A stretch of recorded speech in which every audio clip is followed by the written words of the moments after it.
Gente, eu adoro ver que já tem um monte de gente aqui. E quem curte o podcast enquanto a gente vai aquecendo? Boa! Olha, muita gente levantando a mão. Muito bem-vindos e bem-vindas então a nossa experiência live de gravar o que tem na nossa carteira, né, Manu? É isso aí, gente. A gente tá muito feliz aqui, ó, no maior festival de investimentos do mundo, né? Muito feliz com esse convite aqui da XP. É nossa primeira gravação ao vivo, né, Ana? Aqui muito bem acompanhadas. Então, né, acho que fazendo as devidas apresentações para quem não conhece o que tem na sua carteira, depois a gente deixa mais detalhes para vocês irem escutar o nosso podcast, que tem como objetivo terminar com esse tabu que é falar, né, da vida financeira entre as mulheres, mas entre todo mundo, muitos homens na plateia aí também. Para quem não me conhece, eu sou a Manu Bordache, fundadora do Still the Look, que foi adquirido pelo Grupo Magalu faz 4 anos e meio. E estou aqui com minha co-host maravilhosa, vice-presidente da B3, Ana Buchaim. Bem-vinda, Ana. Obrigada, Manu. E hoje a gente tem uma convidada que é incrível. E o mais legal é o seguinte, quanto mais você a conhece, mais você fica apaixonada, porque ela é uma daquelas mulheres que vão encantando pela história e quanto mais ela fala e mais ela traz, mais admirada a gente fica. E assim, de verdade, ela é uma empreendedora muito bem sucedida no mercado, que é muito expressivo, mas também é bastante masculino. Mas ela é uma mulher que, assim, de verdade, ela viu que desde cedo o trabalho e a independência financeira eram essenciais para viver a vida que ela queria ter também, né, Manu? É isso aí. E para chegar nessa independência, né, com 19 anos, enquanto ela fazia faculdade de Direito, ela decidiu abrir seu próprio negócio. Ela fundou o grupo Suplay, referência em nutrição esportiva e suplementação no Brasil. Então hoje é dia de se inspirar com a história dela, Mari Morelli. Que honra, gente. Nossa, tô até emocionada. Eu tava ansiosa, agora eu tô emocionada, gente. Obrigada. É um prazer estar aqui com vocês. Espero que o público também curta muito esse podcast. Certeza, Mari, porque a tua história é muito boa e precisa ser dividida. É isso aí. E ó, gente, para quem não conhece podcast, a gente sempre começa pela infância da nossa convidada, porque a gente acredita que muitos dos nossos comportamentos, eles estão ali alicerçados, né, em como a gente foi criado, como que a nossa família lidava com dinheiro. E Mari, contigo não vai ser diferente. A gente quer voltar para tua infância, saber tuas primeiras memórias com dinheiro. A gente sabe um pouquinho da tua história, que tu passou por vários altos e baixos, né? E a gente queria que tu contasse um pouquinho pra gente. Pois é, a infância foi o que me formou de fato. Qual é a minha relação com o dinheiro, né? Então, eu venho de uma família muito simples, no interior do estado de São Paulo, sou de Matão, nasci em Araraquara, logo fui para Matão, uma cidade de 80 mil habitantes, numa família, infelizmente, desestruturada, né? O pai alcoólatra, a mãe tentando, naquela loucura, né, fingir que estava tudo bem, né? Então, eu vi muitas vezes, né, o meu pai falindo empresas. Então, meu pai era um empreendedor e ele tinha essa questão de empreendedorismo, sabe? Ele era um bom negociador, mas não tinha juízo nenhum com a parte financeira das empresas. Então, infelizmente, faliu 4 empresas. Então, o que eu aprendi com isso? Primeira lição é: dinheiro não leva desaforo. Então, desde muito cedo, eu entendi que esses altos e baixos, né, que muita gente passa, acaba tornando a nossa vida muito inconstante. E eu não queria isso para mim, né? E do lado da minha mãe, nesses altos e baixos, foi bacana que ela tentando sustentar a família, né? Então, quando a empresa do meu pai ia à falência, a gente praticamente, né, cheques voltando naquela época, né, tinha cheques. Os mais jovens não sabem o que é cheque, viu, gente? É uma assinatura, vale como dinheiro, né? Cheques voltando, sabe? Cheque sem fundo, lembra? Então, eu tinha muito isso na minha memória. E aí, o que minha mãe fazia? Vendia camiseta, vendia ovo de Páscoa. E eu vi isso muitas vezes, né? Então, e minha mãe, ela deixava isso pra gente de uma maneira assim: Mariane, você não vai depender de ninguém, você vai fazer a sua vida. E isso foi muito criado assim em mim. Eu sempre tive essa sensação que eu não queria que ninguém ditasse o que eu poderia, o que eu não poderia fazer. Então, de alguma forma, eu sabia que eu queria ser independente financeira, porque eu via o quanto que minha mãe sofria de uma questão, uma submissão financeira e emocional também. Então, eu via tudo isso, assisti tudo isso. E aí eu acho que veio esses 2 grandes aprendizados, né? A independência financeira é bom e também o dinheiro não leva desaforo. Então, acho que esses foram meus grandes aprendizados, que de uma forma ou outra, claro, de uma maneira dolorida, né? Mas que a gente acaba levando para a vida. Você sabe, Mari, que o Mohamed Yunus, que fez o Grameen Bank na Índia, ele tem uma premissa muito grande de emprestar dinheiro para as mulheres, porque as mulheres tipicamente pagam, porque elas estão preocupadas com a casa como um todo, com a família como um todo. Então, esse traço que você, né, a experiência que você viveu e essas lembranças e essas lições, elas são comuns a muitas mulheres. Muitas. Exatamente. E é importante falar, né, sobre elas. Assim, dentro do próprio Grupo Suplay, né, a gente fala muito em saudabilidade, mas a gente tem muitas mulheres que dependem também do Grupo Suplay para levar sustento para a própria família, que teve, inclusive, questões como eu tenho, né? Então, que levam a família de uma forma sozinha, né? E aí conseguem, através da nossa empresa, levar esse sustento. Então, a gente acaba tendo muito orgulho por conta disso, né? Por conta de toda essa transformação social. Eu acho que a empresa, né, tem esse viés, né, de transformação social que um poder financeiro pode gerar dentro da família. Total. E Mari, nesse contexto, né, tu já buscava sua independência financeira, tu optou por cursar Direito. Né? Depois, tu já, no meio da faculdade de Direito, começou tua vida empreendedora. Como que foi essa decisão da escolha do curso em si? Por que o Direito? E aí depois, né, conta um pouquinho do início dessa jornada no meio da faculdade, que eu até li falando que tu, em algum momento, pensou, bom, acho que não era esse o curso, mas agora eu vou pelo menos terminar, que já está no fim, né? Minha primeira ligação com o dinheiro foi que meu pai, ele acabou cometendo um suicídio, né? Eu tinha 15 anos. E ele me deixou o dinheiro primeiro do INSS, né? Eu tinha 15 anos, então eu tinha o dinheiro do INSS e me deixou um seguro, né? Quando eu recebi o primeiro dinheiro do INSS, minha mãe falou assim, é seu, tá no seu nome, é seu. Falei, o que eu faço com isso? Eu nunca tive. Então, foi o primeiro impacto daquele dinheiro, eu consegui controlar a minha vida.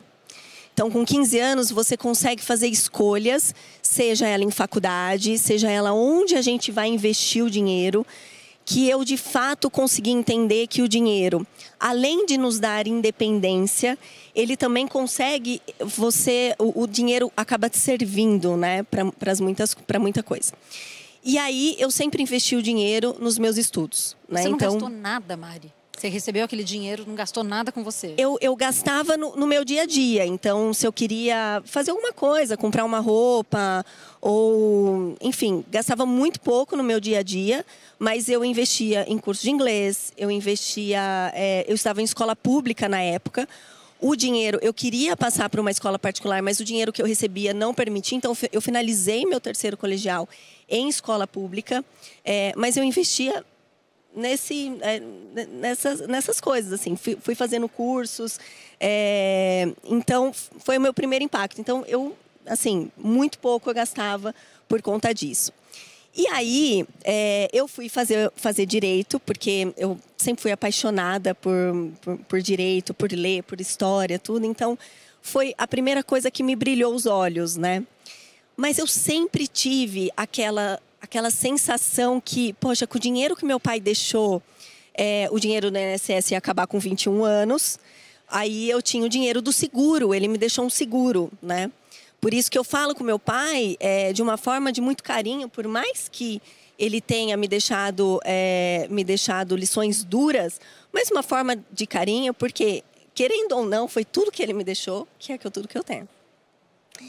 E aí eu fui fazer o direito já do terceiro colegial, já entrei na faculdade de direito, e aí comecei a estudar, mas eu falei, eu preciso empreender, eu quero empreender, então eu quero deixar esse dinheiro, investir esse dinheiro, e no início da conversa da Suplay, esse era o trato. Eu iria empreender com o dinheiro, eu iria colocar o dinheiro, e os sócios iriam tocar. O que acontece é que quando é o seu dinheiro que está lá... É diferente, tu não conseguiu só deixar o dinheiro ali. Consegui só deixar o dinheiro. E aí, quando eu tinha 19 anos, né, a gente abriu, ficou 3, 4 meses, tinham decisões para tomar. E aí, a gente acabou, eu fazendo mesmo parte executiva da história do Grupo Suplay. Então, o Grupo Suplay sou eu e mais 2 sócios e ainda continuamos na operação, somos executivos lá da companhia. E Mari, então vamos fazer o seguinte, já... para todo mundo ficar na mesma página. Eu queria que você contasse o que é o Grupo Suplay, mas eu também queria que você contasse por que mesmo com tantas experiências de empreendedorismo ao seu redor, do seu pai, você optou por empreender ao invés de tentar, sei lá, ir para um CLT ou ter um escritório de advocacia. Então, eu queria que você trouxesse essas duas coisas para a gente. Eu vou responder essa pergunta primeiro, porque eu via nitidamente que não é o fato do empreendedorismo, o fato dele ter não obtido sucesso na companhia que ele tinha, 4 inclusive, que foi a falência no mesmo segmento, não foi pelo empreendedorismo, mas foi pelas atitudes que ele tinha com o dinheiro. Então, eu lembro nitidamente de quando a empresa ia bem, trocava de carro, gastava, e coisas assim que eu falava, e aí de repente tudo acabava. Vende carro, preciso pagar dívida. Então, o empreendedorismo nunca foi um vilão para mim. Eu sabia que dava certo. Né? Sim, era mais o comportamento dele e tu conseguiu entender que exatamente era o que tu poderia mudar vendo a história dele. Né? Exatamente. E eu ouvia muito isso da minha mãe. Porque minha mãe falava, seu pai é um homem brilhante. Ele só não conseguia fazer. Mas seu pai é um homem brilhante. Ele só não conseguia fazer. Então, esse foi o primeiro passo que eu decidi empreender, né? O Grupo Suplay é um grupo de saudabilidade. Nós somos um hub de marcas de saudabilidade. Então, nós iniciamos o Grupo Suplay com a marca Max Titânio, que é uma marca muito focada em performance esportiva. Lembra que o Grupo Suplay foi criado há 20 anos atrás. Quem consumia suplemento alimentar era só quem gostava de fisiculturismo, bodybuilder, quem queria uma performance esportiva muito grande. Então, a Max Titânio é nossa marca de performance, de estética, muito ligada a isso. Em 2018, surgiu a oportunidade de a gente adquirir a marca Probiótica, que é uma marca criada em 1986, no ano que eu nasci. A gente adquiriu a marca Probiótica para cuidar dessa parte de saudabilidade, de qualidade de vida. Então, o posicionamento das duas marcas, apesar de serem duas marcas de suplemento alimentar, são completamente distintos. E aí, em 2023, a gente adquiriu um percentual da marca Dr. Peanut, que é uma marca de pasta de amendoim. E agora a gente finalizou, agora em 2025, 100% da compra da Doctor. Então, um hub de marcas de saudabilidade, a gente tem um faturamento um pouco mais de 1 bi no ano passado, esse ano vai passar de 1 bi e 100. Então, é um mercado extremamente promissor, né, de suplementação alimentar, saudabilidade, esportes, que a gente está há 20 anos aí asfaltando esse caminho. Gente, 20 anos com os mesmos sócios. Tem algum segredo, assim, que tu consiga compartilhar com a gente? Porque, gente, sociedade é casamento, né, Ana? Então, assim, ó... Nossa, gente, haja, né? Todo mundo fala que pra gente se dar bem com alguém, você tem que comer 1 quilo de sal com a pessoa, né?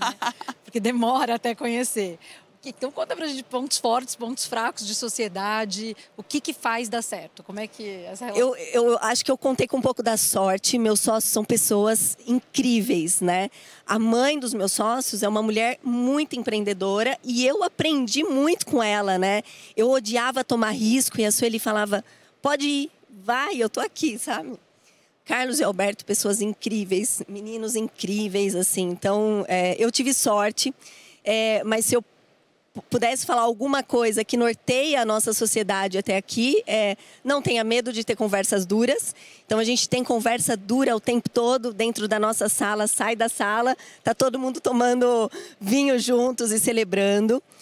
E a transparência, né? Então, a gente fala que, por mais que nós vamos errar, e a gente erra o tempo todo, né? Eu, como CEO da companhia, eu erro o tempo todo, mas eu tenho certeza, e eles têm certeza, que o erro foi no intuito de acerto. Então, em nenhum momento nas nossas reuniões fala, poxa, a gente errou, mas você deveria ter feito assim, por questões de trabalho, mas nunca você fez porque você queria esse outro objetivo que não o planejamento do Grupo Suplay. Sim, e corrigir rápido aquele erro, mudar a rota, isso vai ser de qualquer negócio. Errar barato e rápido. Errar barato, já que vai errar barato também, porque o dinheiro é limitado para todo mundo. E não aceita desaforo. Mas você sabe que tem uma coisa que é muito importante, eu acho que eu queria dar ênfase no que você falou, que é a capacidade de ter conversas difíceis e francas. Eu acho que tem um traço da cultura latina, primeiro, que não permite a gente fazer isso com tanta liberdade. A gente acha que é uma ofensa pessoal e que, enfim, que tá desagradando alguém. Eu gosto quando você fala. A gente fala com franqueza, com transparência, tem a conversa dura, saiu de lá, tá todo mundo batendo papo. Porque a gente precisa ser dura com os fatos, mas não com as pessoas. E assim você consegue amadurecer, assim você consegue falar com o erro, entender que o erro não foi um erro intencional e gera aprendizagem. Porque caso contrário, se a gente fica tapando o sol com a peneira, você não consegue ter uma companhia que fatura 1 bilhão. Aliás, a gente faturar 1 bilhão no Brasil não é fácil, né? Numa companhia super longeva de 20 anos. Então é incrível. E eu acho que encontrar a forma de falar também, né? Eu lembrei agora, enquanto estavam falando da Cata, que foi a sócia que eu tive por mais tempo.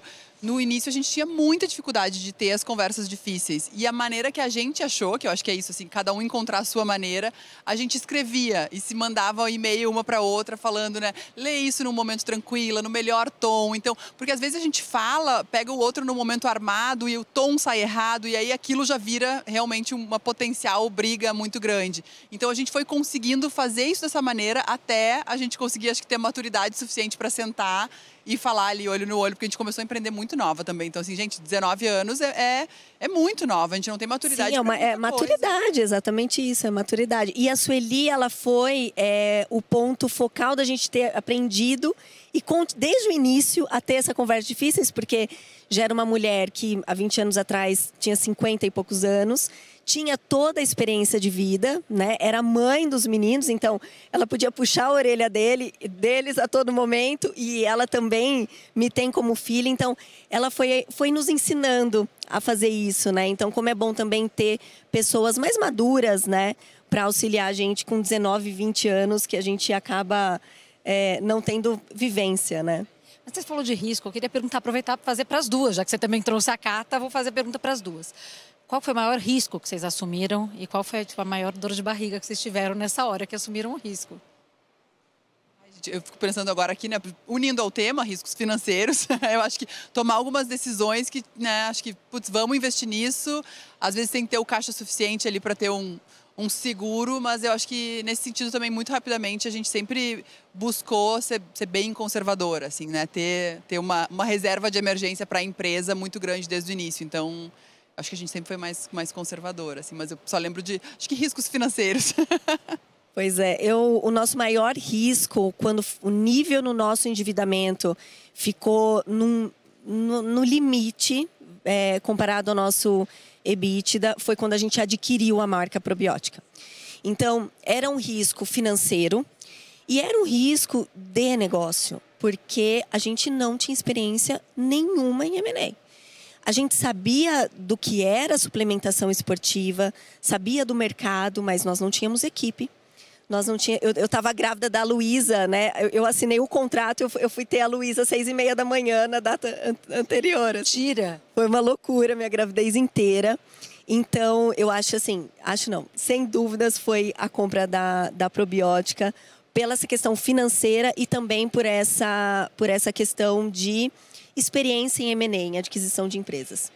Porque o normal em M&A, né, acho que a maior parte acaba não dando certo, até pela integração ali, né? Eu lembro que logo que o Estudoluc foi adquirido pelo Magalu, foram diversas empresas adquiridas ao mesmo tempo, o Fred deu um livro pra gente ler que chama... vou citar um livro aqui, Ana. A Ana cita livros em todos os episódios, que era a Billion Dollar Lesson. Que aí eu me lembro que todo mundo lendo o livro falava ali justamente que 2/3 das aquisições dão errado.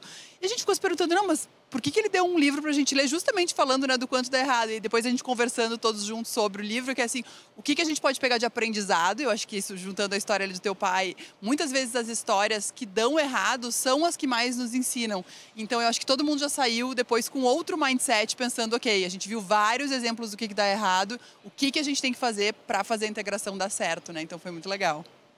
A integração é sem dúvida. A gente acabou de fazer uma integração agora com o Dr. Peanut, que já era uma companhia que nós tínhamos 50%. Porque a integração, eu falo que Excel, ele tem um número, mas ele não tem a cultura da companhia, ele não tem a questão moral e ele não tem um impacto com os nossos colaboradores. Ele não enxerga isso. Então, no Excel, você faz um plano de 100 dias, mas às vezes a cultura do seu colaborador, você vai ter que fazer isso em 150 dias e tá tudo bem, porque na integração surgem momentos, né, tanto de colaborador quanto da companhia, para a gente deixar tudo 100% alinhado. Porque o papel aceita qualquer coisa, né? Agora, O papel aceita prática. Na prática. Vocês sabem que o aspecto mais negligenciado nas fusões é a questão cultural, a questão humana. Um dos meus papéis também dentro da B3 é cuidar da área de pessoas. E desde a fusão que a gente teve entre a CETIP e a BMF Bovespa, a gente fez assim questão de colocar a área de pessoas e cultura como primeira coisa, o primeiro fator para tratar a fusão inteirinha. E tem dado muito certo, porque se você negligencia esses aspectos, você perde todo o Excel, não funciona, né? Enfim, e vocês também viram isso, obviamente, na prática. Agora, falando, né, dessas evoluções e dessas mudanças que você vê no mercado e na sua empresa, Mari, você começou batendo e vendendo de porta em porta, quando você começou lá atrás, quando vocês começaram lá atrás. E depois toma a decisão de aumentar, né, os produtos, porque a Mari faz assim, ela começou vendendo maltodextrina. Ali eu estudei. Nossa! Ali a gente estuda direitinho. Mas você vai depois fazendo um trabalho com a Anvisa para conseguir aprovar seus produtos. Um ciclo de aprovação de produtos na Anvisa demora mais ou menos 18 meses. Aí para ter portfólio... Agora mudou bastante a legislação, então tá sendo mais ou menos rápido. isso. Não, agora... Eita! É. Enfim, mas aí você foi desenvolvendo novos produtos, toma a decisão de adquirir a probiótica, reverte a performance da probiótica, porque não era super boa no passado, e aí até chegar na compra parcial da Dr. Peanut e total. Como é que você toma a decisão? Você se baseia no Excel? Você se baseia na tua intuição? Como que você avalia e como é que vocês, como grupo, decidem? A primeira coisa, eu coloco no papel 100% de tudo. Assim, eu sou de papel. Então, você está conversando comigo, eu tô escrevendo. Porque eu gosto de colocar no papel e todas as perguntas que eu faço para as pessoas que estão junto comigo qual risco você está vendo? Porque a pior coisa para o empreendedor é o ponto cego. Quando a gente está na paixão, e nosso empreendedor é apaixonado, né? A gente conhece do negócio, a gente é muito mais otimista do que pessimista. Então, para segurar esse ímpeto de cara, vai dar certo, eu pergunto, qual risco você está enxergando? Qual risco você vê? E essa pergunta que eu adquiri há um tempo para fazer para todos os nossos colaboradores e stakeholders, assim, né, de todo mundo, qual risco você está vendo? Me ajuda muito a tomada de decisão. Então, claro, a planilha financeira sempre vai ser a decisão primeira. O não está ali, né? A planilha financeira, ele fala o não. Mas não necessariamente é o sim. Porque depois de você analisar se financeiramente aquele negócio faz sentido para compor o seu negócio, tem determinados sims, tem a cultura da companhia, se é a hora de fazer, se você tem time para fazer, se de fato aquele produto vai fazer diferença no seu portfólio ou não. Então, é uma mistura, né? Tem um livro que é o Pensamento Eficaz, que fala muito sobre tomada de decisão, né? E é um livro bem bacana nesse sentido, que todo mundo que puder ler faz muito sentido, que é como você toma as decisões, né? Então, a primeira coisa é o Excel, é o racional, e a segunda coisa é colocar os riscos que a gente tem e aí ir pesando esses riscos de provável, né? Qual que é a probabilidade daquilo acontecer ou não. Porque risco sempre vai ter, né? A gente só tem que estar o mais ciente possível ali deles. Exatamente, a gente só precisa saber o risco, né? Para se preparar um pouco mais. Nem sempre a gente vai conseguir prever tudo, mas quanto mais a gente se prepara, a gente acaba ultrapassando várias barreiras, né? Então, o preparo, ele é muito importante. Então, gente, a gente vai se preparar para uma guerra intensa. Se no final foi só uma batalha, tá tudo bem. Ótimo, e ninguém perdeu conhecimento. Perfeito. Aliás, conhecimento a gente nunca perde, né? E Mari, e na tua vida pessoal, porque os relatos que a gente tem aqui do podcast é que muita gente conversou pela primeira vez com parceiros, né, maridos, namorados, sobre dinheiro depois de escutar o nosso podcast, porque é um tabu, né, das mulheres falarem, das mulheres puxarem muitas vezes essas conversas difíceis. Na tua vida pessoal, tu sempre falou sobre dinheiro com amigas, com teu marido? É algo natural para ti?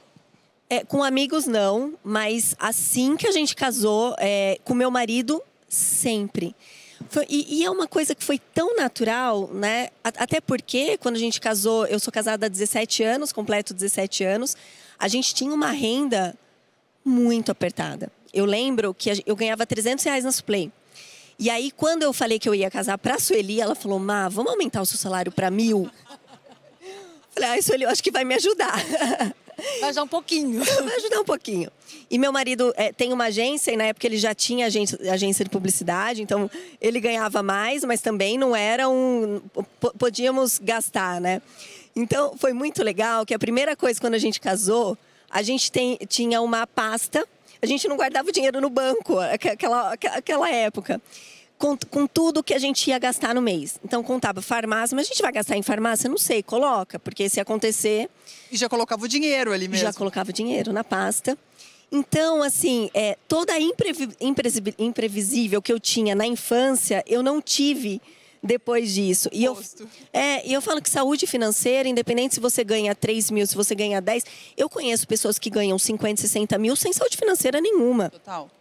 E conheço pessoas que ganham 5 com uma saúde financeira. Então, eu e com o meu marido, a gente sempre conversou sobre dinheiro e sempre teve uma conta conjunta, que nem todas as mulheres gostam de ter e eu acho que não tem certo e errado nessa história, né? Mas a gente sempre gostou de ter essa conta conjunta e o nosso jeito acaba se dando bem, assim, sabe? Então, a gente consegue ter a nossa independência, né? Cada um compra o que ninguém vai bater na porta. Putz, você gastou na fatura de cartão. Mas a gente sempre teve esse planejamento super alinhado, sabe? A hora de comprar uma casa, como a gente vai fazer isso, o que a gente vai abrir mão para fazer esse investimento. Eu lembro muito quando a gente comprou a nossa primeira casa, que o que a gente vai abrir mão, né? Porque as pessoas não fazem essa conta. O que você vai deixar de fazer para fazer esse investimento? Então, a gente sempre conversou, assim. Eu acho que esses traumas acabam levando a gente... Total. E a gente sempre fala, não existe certo e errado, né? O importante é o combinado. O convívio do casal, Exato, exatamente. Cada casal, o contexto de cada casal. E também rever esses combinados de tempos em tempos. Porque às vezes o combinado é aí de repente um perde o emprego, ou o outro vai empreender, então precisa de um apoio maior. Então, a gente fica advogando pelo diálogo aqui, né, Ana? Bem isso, exatamente. Eu adoro quando você fala também que vocês começam pelos custos, né? Se a gente não fala de custo, obviamente a gente está numa feira de investimento, mas se a gente não consegue administrar os custos de casa, é impossível ter uma vida financeira saudável, não importa o tamanho do seu salário.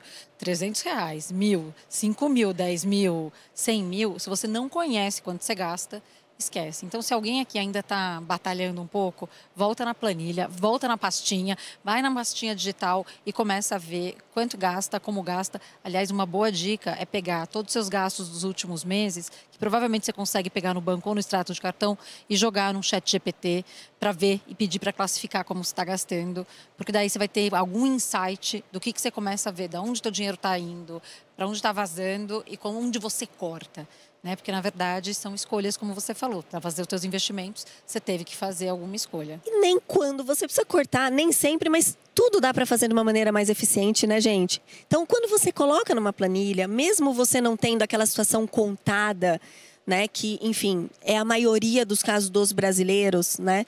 Mas mesmo quando você não tem essa situação, poxa, o que dá para fazer de melhor, né? Então, o dinheiro acaba, né, essa planilha, acaba servindo para também conversa na casa para falar, poxa, a gente está gastando muito aqui que não faz diferença, não tem valor para ninguém. Vamos inverter isso? Então, a gente sempre acaba tendo essas conversas, sabia? E até para quando tiver que tomar uma decisão que tenha que cortar algum custo, eu fiquei lembrando do episódio da Cissa, Ana, que a gente teve recentemente. Ela falou que foi comprar um apartamento, ela sentou com os filhos dela e falou, olha, é um investimento, né?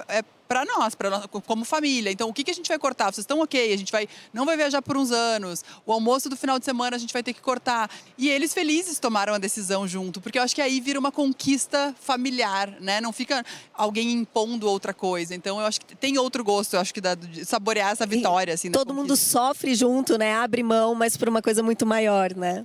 Exato. A gente está aqui num painel com 2 mulheres CEOs.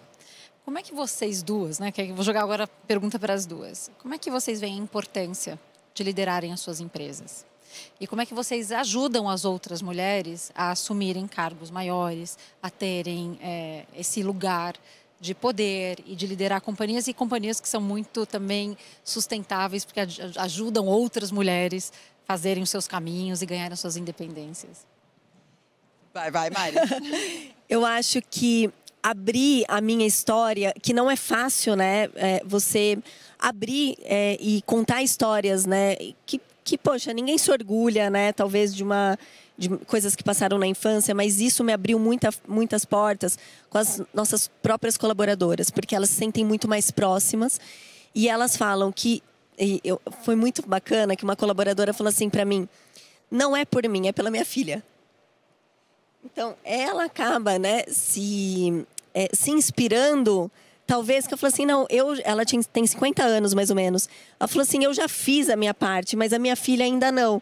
Então eu quero fazer isso. Então eu acabo falando muito para poder inspirar, né? E claro, né, gente, a gente fala muito em equidade também, né? O quanto que a empresa pode abrir portas, dar treinamentos e dar sustentação para que essas mulheres peguem um cargo de gestão e, acima de tudo, se sintam confortáveis de estar naquele cargo, né? Então, hoje eu tenho super orgulho de quase 40% do nosso cargo de gestão é uma gestão feminina e a gente entregando resultado e muito resultado. Eu acho que tem esse papel de inspirar, né, Ana? Que a gente não consegue se inspirar em algo que a gente nunca tenha visto. Então, eu acho que eu fico lembrando agora do começo da minha vida empreendedora, assim, era muito menos falado a questão do empreendedorismo feminino, outras mulheres que a gente pudesse, de fato, sentar e compartilhar e falar a mesma dor. E muitas vezes a gente se sente boba falando de algum problema. Então, eu acho que tu conseguir enxergar no outro aonde tu quer chegar também é muito importante. Então, acho que esse papel a gente tenta fazer muito dentro do Estúdio Lucro também, de conversar com as meninas, né? De ver aonde elas querem chegar, quais são as ambições delas. E agora, bom, desde que o podcast começou, então eu fico pegando no pé de todo mundo, sabendo o que todo mundo gasta. Então, acho que tem esse lugar do diálogo também, que é muito importante, né? Maravilhoso, maravilhoso. E aí, antes da gente falar e entrar nas perguntas finais, um dos caminhos que a gente sabe que o Grupo Suplay quer um dia, assim que, né, o mercado tiver mais favorável, é fazer um IPO. Para quem não sabe o que é o IPO, abertura de capital, lá na B3, né? Que eu já falei. Já quase assinou um contrato lá atrás, né, Ana? Exato. Já falei para Mari que a gente vai fazer lá na B3 e que a gente vai celebrar muito. Quando acabar aqui, a gente já vai pro stand da B3, todo mundo nos encontra lá, que a gente já vai fazendo também, né, Ana? Aliás, a gente vai fazer um meet and greet depois dessa conversa lá no stand da B3. Tá todo mundo convidado para bater um papo com a gente. Mas eu queria saber, Mari, vamos imaginar que todo mundo que está aqui, aqui na nossa frente, eles querem ser investidores do seu negócio. O que você falaria para eles que é o diferencial do Grupo Suplay? O que o Grupo Suplay faz que é tão maravilhoso que vale a pena ter todo mundo aqui de sócio junto? Eu sempre começo com uma frase que é: a ciência está a nosso favor. Não há como se falar de longevidade, não há como se falar de saúde sem passar por atividade física e sem passar por uma alimentação e suplementação adequada. O Grupo Suplay hoje detém as marcas que oferecem tudo isso e, além de oferecer produto, oferece também um consumo consciente na categoria. A gente educa o consumidor o tempo todo. Como que ele faz para tomar uma creatina, como que ele faz para tomar uma vitamina, como que ele faz para começar um exercício físico. E a gente fala, começa primeiro, depois você vem para a suplementação. Então, o Grupo Suplay hoje é uma marca muito educadora para ampliar o nosso mercado. O mercado de suplementação hoje é um mercado de 7 a 8 bilhões de reais no Brasil. Tende a duplicar de tamanho, né, dobrar de tamanho daqui 5 anos. Mas a gente tem o pé também no mercado, não só da suplementação, mas no mercado da saudabilidade. Com o Dr. Peanut, a gente está lançando wafer proteico, snacks saudáveis e indulgentes. Porque onde a gente quer chegar? No mercado de saudabilidade, que no mercado hoje no Brasil é um mercado mais ou menos 50 bilhões de reais no Brasil. Então, a gente tem marcas completas, né? Uma empresa super voltada ao resultado, mas claro, sem esquecer da cultura e das pessoas. Mas hoje eu tenho super orgulho de falar dos resultados da companhia hoje e do quanto que a gente está profissionalizando a companhia. Falando em bolsa, a gente vem se preparando durante muitos anos para isso. Se vai acontecer, não depende só da gente. Mas a gente tem auditorias, né, profissionais super competentes fazendo esse dever de casa para quando acontecer a gente ter as nossas ações aí super valorizadas. Maravilhosa, contem com a gente para isso. E eu amo a lógica da Suplay, do Grupo Suplay, porque você está falando de saudabilidade.